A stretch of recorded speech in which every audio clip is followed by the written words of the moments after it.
December 8th, 1941. Somewhere in the Pacific darkness, the metallic hum of torpedo bombers faded into silence. Smoke still rose from Pearl Harbor, curling black against the Hawaiian sky. In the cramped cockpits of returning Mitsubishi A6M-0s, young Japanese pilots whispered prayers of gratitude to their ancestors. They had struck the sleeping giant. They had proven the invincibility of the imperial spirit. They had been told that America was soft, decadent, a nation of jazz musicians and movie stars who would crumble at the first taste of total war. They believed it with the fervor of men raised on the Bushido Code, men who had sworn to die rather than surrender, men who knew that capture meant eternal shame. But war is a teacher without mercy, and in the years to come, thousands of these men, pilots, sailors, infantrymen, would find themselves prisoners in a land they had been taught to despise. What they discovered there would shatter not just their understanding of the enemy, but the entire ideological foundation upon which their empire had been built. It would not be torture that broke them, not cruelty, not humiliation. It would be something far more devastating: a hamburger, a bottle of Coca-Cola, the simple, staggering abundance of a nation they had underestimated. This is the story of how the taste of freedom undid an empire's lies. The indoctrination began long before the war. In the military academies of Tokyo, in the training camps spread across the Japanese archipelago, young recruits absorbed a carefully constructed narrative about the world. America, they were told, was a nation in decline. Its people were weak, corrupted by materialism and individualism. Its military was undisciplined, its soldiers cowards who valued comfort over honor. The Japanese Empire, by contrast, was ascending.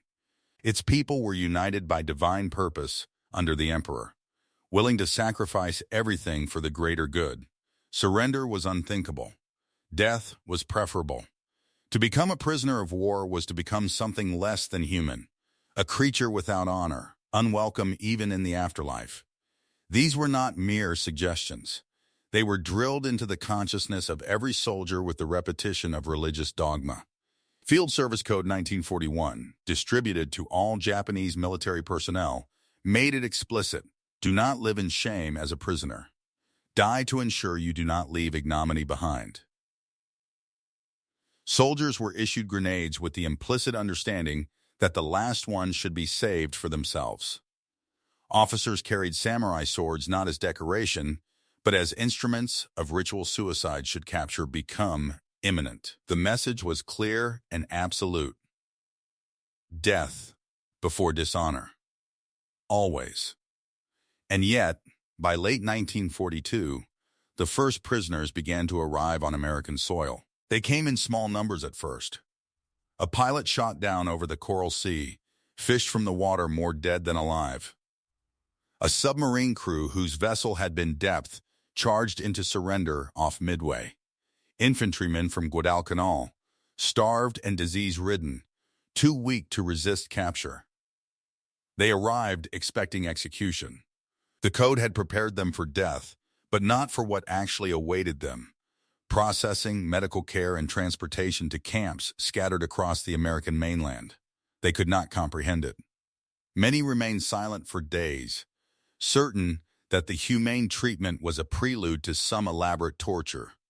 They had been told Americans were barbarians who would mutilate prisoners, who would violate every code of warfare. Instead, they found themselves in facilities governed by the Geneva Convention, treated not as subhuman enemies but as human beings temporarily removed from combat. The cognitive dissonance was immediate and profound. Camp McCoy, Wisconsin. February 1943. The landscape was alien. Snow-covered fields stretched endlessly, a white emptiness broken only by pine forests and the geometric precision of the camp's wooden barracks. For men from Kyushu and Okinawa, from tropical islands and temperate coastal cities, the Midwestern winter was a shock to the system. But it was not the cold that disturbed them most. It was the sheer scale of everything. The camp could house thousands. The buildings were solid, heated, fitted with plumbing and electricity as standard. Guard towers stood at intervals, yes, but the fences seemed almost symbolic compared to the brutal conditions they had witnessed in their own military prisons. The Americans posted guards with rifles, but those guards did not beat prisoners for minor infractions. They did not withhold food as punishment. They did not treat the act of surrender as a permanent moral stain, requiring constant atonement. The first meal service broke something in the minds of the newly arrived. They had been fed on the transport ships, canned rations, plain but sufficient. But in the camp mess hall, they encountered something different. The line moved efficiently. Servers ladled food onto metal trays without discrimination, without contempt. Potatoes, vegetables, meat, bread. The portions were not lavish by American standards, but they exceeded what many Japanese soldiers had received even before capture, even when their own military had been winning. And there was enough. Always, impossibly, enough. One prisoner, a former infantryman named Yasuo Kuwahara, would later recall his first meal in an American camp with an emotion bordering on religious awe. He had spent months on Guadalcanal eating half rations, then quarter rations, then nothing but insects and grass. He had watched friends die of starvation with rifles still in their hands and ammunition still in their pouches, because supply lines had collapsed while the officers insisted that willpower alone would sustain them. The Imperial Army had praised the spiritual strength of Japanese soldiers even as it failed to feed them. Now he sat in an enemy camp, eating bread with butter. Real butter. The cognitive dissonance was nearly unbearable. We had been told Americans were starving, he would write decades later. We had been told their economy had collapsed, that they could barely feed their own people, that the war effort was draining their last resources. But here, even prisoners, the lowest priority in any nation, had more food than we had seen in a year. The lie began to crack. But it was not merely the quantity. It was the quality, the variety, the casual extravagance that spoke of a production capacity beyond imagination. By mid-1943, camps across the United States had developed routines. Work details were assigned, agricultural labor, mostly, or camp maintenance, and in accordance with the Geneva Convention, prisoners received small wages. These wages could be spent at camp canteens, which stocked an array of goods that seemed to the prisoners like something from a dream or a cruel joke. Cigarettes, toiletries, magazines, candy bars, chewing gum, and, most symbolically, most devastatingly, Coca-Cola. The beverage had become synonymous with American culture long before the war. By 1941, Coca-Cola was distributed globally, a fizzy, sweet embodiment of American commercial power. When the United States entered the war, the company made a promise: every American soldier, anywhere in the world, would be able to purchase a Coke for 5 cents.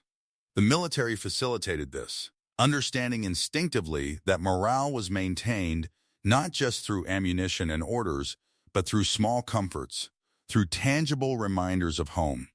Coca-Cola followed the American military everywhere, to North Africa, to Italy, to the Pacific Islands, and, in a twist of cosmic irony, into the prisoner of war camps where enemy soldiers experienced American abundance firsthand. The first time a Japanese prisoner purchased a Coca-Cola with his camp wages, he hesitated before opening the bottle. The red label was familiar. Many had seen it in pre-war Japan, in the cosmopolitan districts of Tokyo and Osaka, where Western goods had once been fashionable.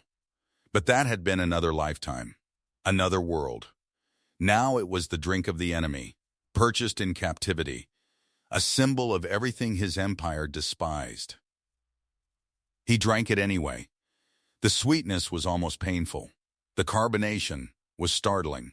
And the realization was inescapable. This trivial luxury, this mass-produced soft drink, was available in unlimited quantities even here, in a camp for prisoners in the middle of nowhere, while Japan itself was beginning to starve. Word spread through the camps like fire. The Americans had so much sugar that they put it in water and added bubbles. They had so much industrial capacity that they bottled this concoction by the millions and transported it across oceans just to sell it for pennies. They had so much of everything that even their prisoners lived better than Japanese soldiers in active service. The prisoners began to ask questions. Dangerous questions. Questions that undermined years of indoctrination. If America was collapsing, why was there so much food? If Americans were weak and decadent, why had they built this vast, efficient system even for their enemies? If the empire was destined for victory, why were its own soldiers starving while enemy prisoners grew fat? There were no good answers, not ones that preserved the narrative anyway. By 1944, the camps had become small cities.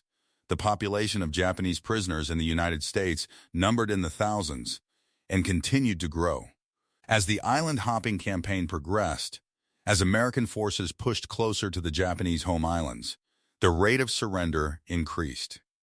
Not dramatically, most Japanese soldiers still chose death, but enough that the camp system expanded steadily. The prisoners organized themselves. Committees formed to maintain order, to distribute work assignments, to mediate disputes. The Americans allowed this, understanding that self-governance reduced friction and maintained stability. Libraries were established, stocked with books in Japanese and English. Educational classes were offered, language lessons, vocational training, even college-level courses through correspondence programs. And the food kept coming. By the midpoint of the war, the U.S. military had refined its logistical systems to a terrifying efficiency. The industrial capacity that had been gearing up since 1940 was now in full operation. Factories operated around the clock. Shipyards launched vessels faster than the enemy could sink them. Farms produced surpluses that seemed to mock the very concept of scarcity. The United States was feeding its own population, its military, its allies, and its prisoners, all simultaneously without apparent strain. For the Japanese prisoners, this was incomprehensible. In Japan, rationing had begun in 1940 and had grown progressively harsher. By 1944, civilians were subsisting on sweet potatoes and daikon radish. Rice, the staple of the Japanese diet, had become a luxury. Fish was scarce. Meat was a memory. The government exhorted the population to endure, to sacrifice, to accept hunger as a patriotic duty. And here in enemy camps, prisoners ate bread and butter. They ate beef. They ate fresh vegetables. They drank milk. They gained weight. One prisoner, in a letter smuggled out and later recovered by historians, wrote, "I thought they were fattening us, for some purpose. I thought perhaps they would make a spectacle of us, parade us before their people to show their superiority. I did not understand yet. I did not realize that all of this abundance, was normal for them. It was not a special effort. It was not propaganda. It was simply the way they lived." The hamburger arrived like a revelation from an alternate universe. It was not a standard ration item. It was not something the prisoners could expect regularly. But in some camps, particularly those where prisoners worked closely with American civilians or military personnel, occasional events occurred. Celebrations, holidays, work incentives, where the prisoners were fed the same meals as the Americans themselves. The hamburger was America on a plate. Beef, ground and grilled. Bread, soft and white. Lettuce, tomato, onion, pickles, vegetables, treated as garnish, as afterthoughts, when any one of them would have been treasured in a Japanese military camp. Cheese melted over the meat, a dairy product casually abundant. Ketchup, mustard, condiments produced industrially and used liberally, without a thought to rationing or scarcity. The first bite was transformative. It was not merely that it tasted good, though it did, the richness of the fat, the savory depth of the beef, the textural contrast of crisp vegetables and soft bread. It was what the taste represented. It was the realization, sudden and undeniable, that this was common food in America. This was what ordinary people ate. This was not a feast for officers or a reward for exceptional service. This was a meal so standard, so unremarkable in American culture, that it could be served to prisoners of war, without a second thought. For men who had been raised in a nation where the majority of the population had never tasted beef, where meat of any kind was a rarity for the common soldier, where the emperor himself was depicted as sharing in the people's suffering through modest eating, the hamburger was a physical manifestation of American abundance. It was proof, undeniable and delicious, that everything they had been told was a lie. Some prisoners wept, not from gratitude, not from relief, from the sheer, crushing weight of realization. They had sacrificed everything, their youth, their health, their honor, for an empire that could not feed them, in a war against a nation that had so much food it could afford to be generous even to its enemies. They had been told that suffering was noble, that deprivation built character, that the spiritual strength of the Japanese people would overcome the material wealth of the decadent West. But the hamburger proved otherwise. The hamburger whispered truths that their officers had never acknowledged. That abundance was not decadence. That feeding your people was not weakness. That a nation's strength could be measured in its capacity to produce, to distribute, to ensure that no one, not even prisoners, went hungry. The hamburger broke them because it was kind. And they had never been prepared for the enemy's kindness. The psychological impact rippled through the camps in ways the American authorities had not anticipated. Prisoner cooperation increased. Work details that had been sullen and resistant became more compliant, more engaged. Requests for educational materials surged. Prisoners who had maintained rigid silence began to ask questions about America, about democracy, about how such abundance was possible. Interrogators noticed the shift. Men who had refused to provide even basic information began to talk, not because they were coerced, but because their worldview had shattered. If the premise of the war was false, if America was not weak, not collapsing, not inferior, then what had they been fighting for? What had their comrades died for? The U.S. military, recognizing the opportunity, initiated what would later be called re-education programs, though that term carries connotations darker than the reality. The programs were not brutal indoctrination camps, but rather structured courses in civics, democracy, and American history. They were offered, not mandated. Prisoners could attend voluntarily, and many did, hungry for answers to the questions their treatment had raised. They watched films about American life, documentaries showing factories, farms, cities. They saw footage of elections, of citizens debating in public without fear of arrest, of newspapers criticizing the government without being shut down. They read translated copies of the Constitution, the Declaration of Independence, essays by Jefferson and Lincoln.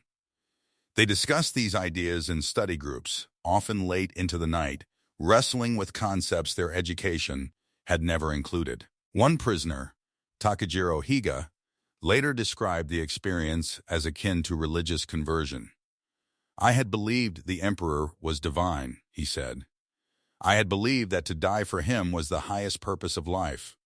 But in that camp, I learned that ordinary people could govern themselves. I learned that no man needed to be divine to be worthy of respect. I learned that freedom was not chaos, but a different kind of order, one built on consent rather than command." The Coca-Cola bottle became, for many, a totem of this transformation. Empty bottles were saved, kept in footlockers as souvenirs. Some prisoners wrote messages on scraps of paper and slipped them inside. Though these messages were never sent, they were rituals of change, private acknowledgments of a world left behind. The distinctive contour of the bottle, designed in 1915 to be recognizable even in the dark or when broken, became a symbol of American ingenuity, of a society that could turn even a soft drink into an icon. "I kept the bottle for months," one former prisoner recalled. "I do not know why. Perhaps because it was the first thing I owned in that camp that was mine by choice, not by necessity. I had purchased it with wages I had earned. It was proof that even as a prisoner I had some small agency, some small freedom. It sounds ridiculous now, but then it mattered. The contrast grew sharper as the war progressed. By 1945, Japan itself was on the brink of starvation. The American submarine campaign had strangled supply lines. The firebombing of cities had destroyed infrastructure, incinerated warehouses, killed farmers and factory workers. The civilian population was subsisting on rations that provided fewer than 1,500 calories per day, well below the level needed to sustain health. Children were stunted. The elderly were dying of malnutrition-related illnesses.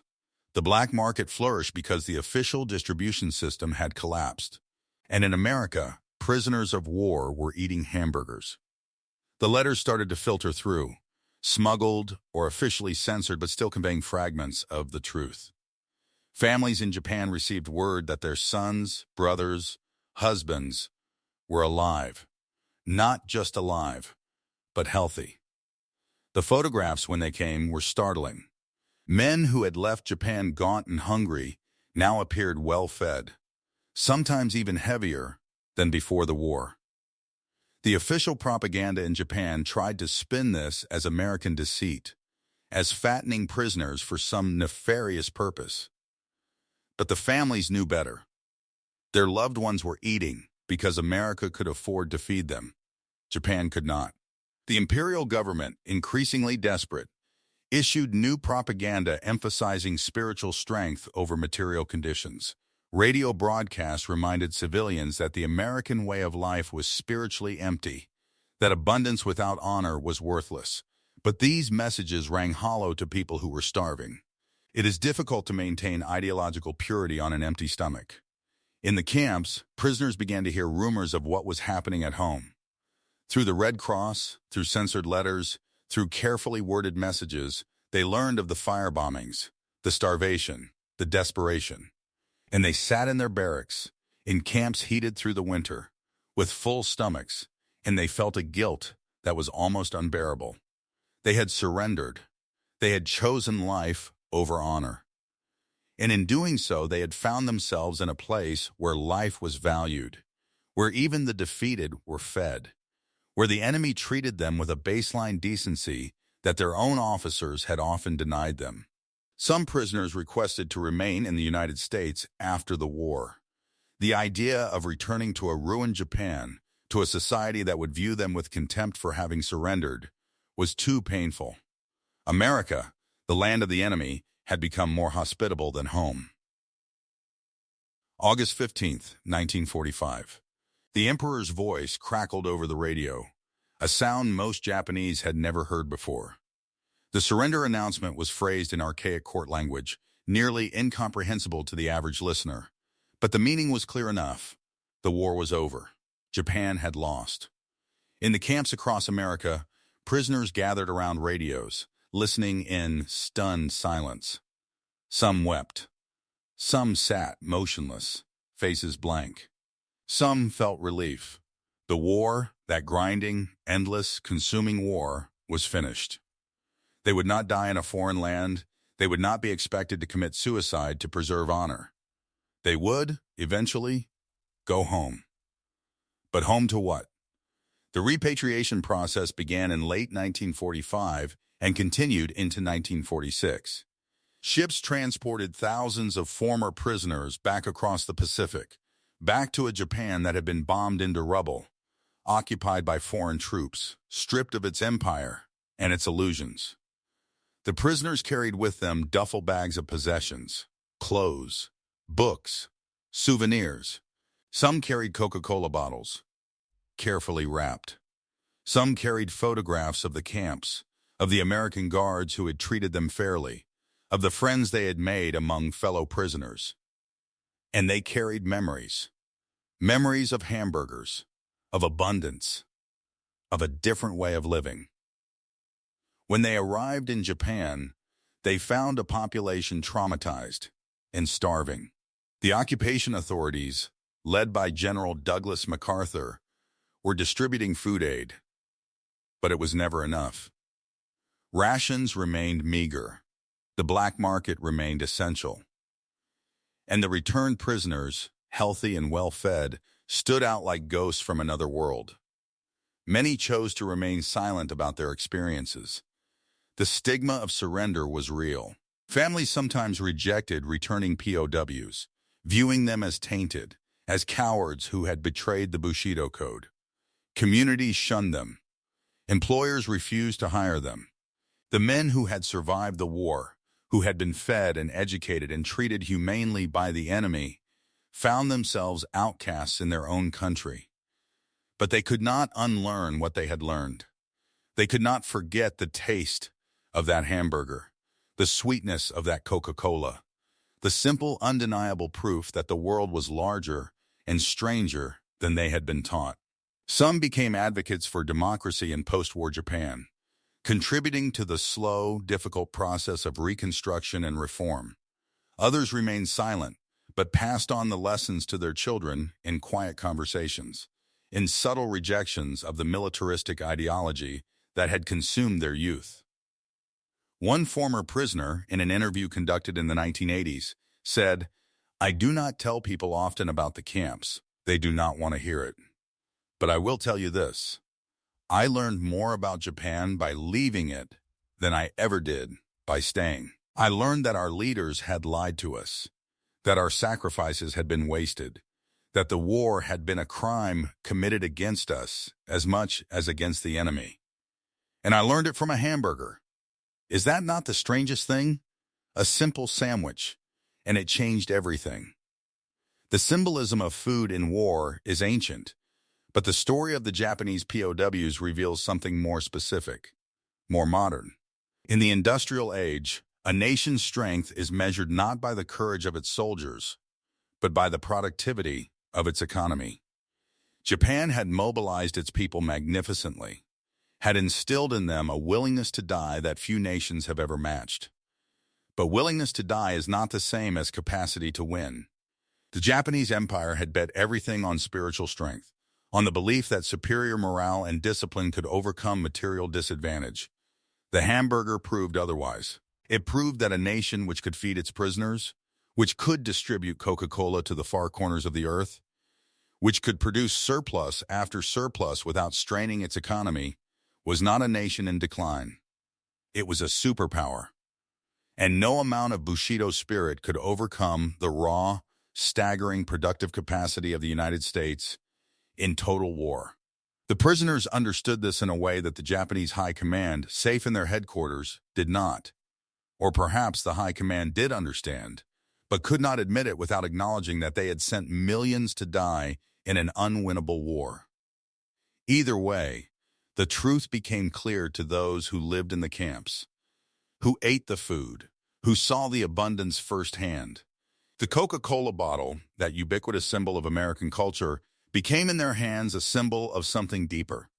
The power of an open society, a market economy, a system that rewarded innovation and efficiency, that fed its people not through exhortation to sacrifice, but through relentless production. It was not propaganda. It was simply the visible manifestation of a system that worked. And it broke them because they had been told it could not exist. Decades later, the veterans of those camps would speak of their experiences with a mixture of bitterness and gratitude. Bitter because they had been lied to, because their youth had been consumed by a war built on false premises, because their own government had valued their deaths more than their lives. Grateful because they had survived, because they had been treated with a decency they had not expected, because they had learned truths that shaped the rest of their existence. Some remained in contact with the Americans who had guarded them, exchanging letters across the decades, attending reunions where former enemies met as old men, and remembered the strange years when war had thrown them together. Some returned to the United States as tourists, seeking out the sites of the old camps, many of which had been demolished or repurposed, trying to reconcile memory with reality. And some, in their final years, spoke to historians, to documentarians, to anyone who would listen, because they understood that their story mattered. It was a story about the power of kindness to undermine ideology, It was a story about how a hamburger could do what bullets could not: change a mind, crack a worldview, plant the seeds of doubt that would eventually blossom into understanding. "I hated them at first," one veteran said, near the end of his life. "I hated them for capturing me, for forcing me to live with the shame of surrender. But I came to realize that they had saved me. Not just my life, though they did that. They saved me from the lie. They showed me that the world was different than I had been taught. And for that, I am grateful. Even now, even after everything, I am grateful."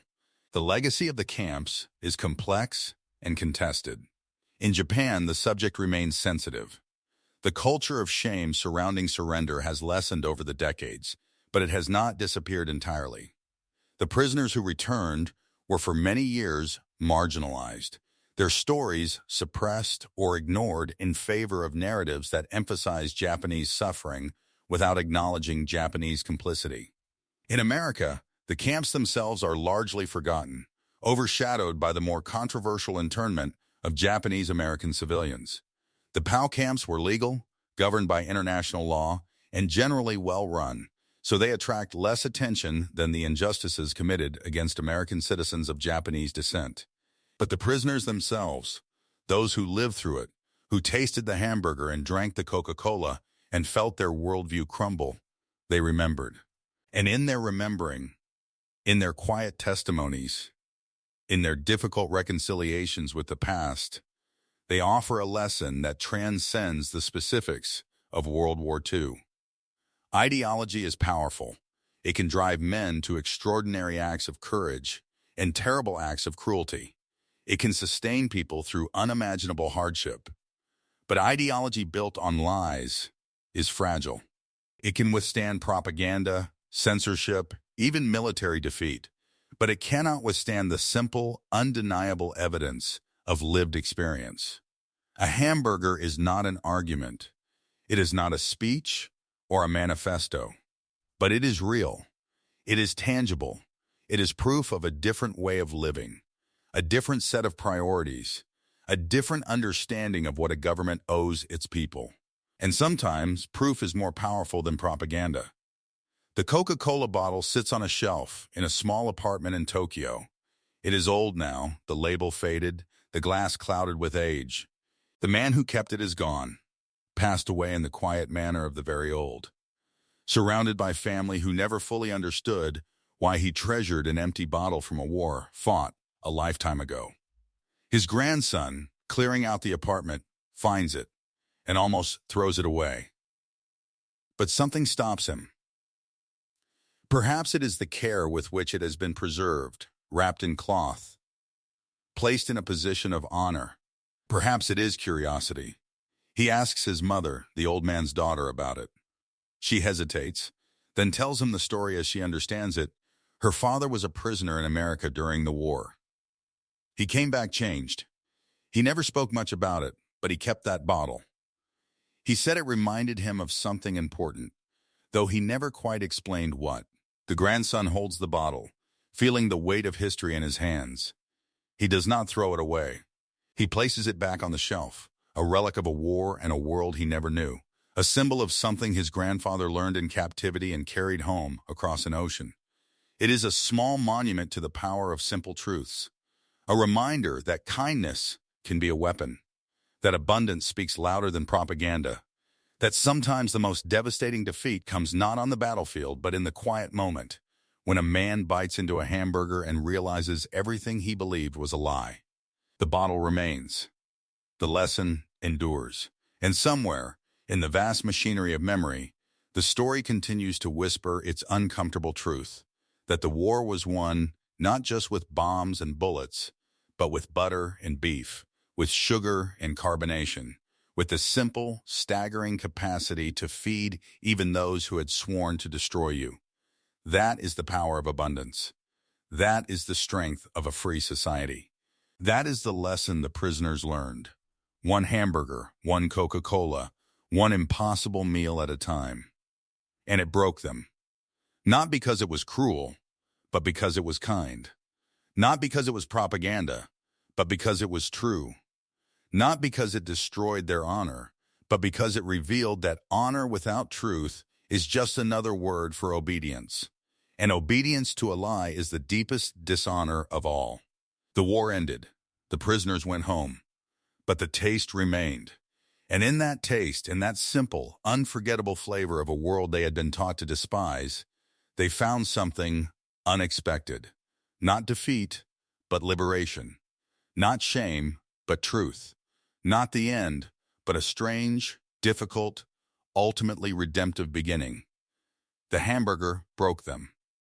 And in breaking, they became free.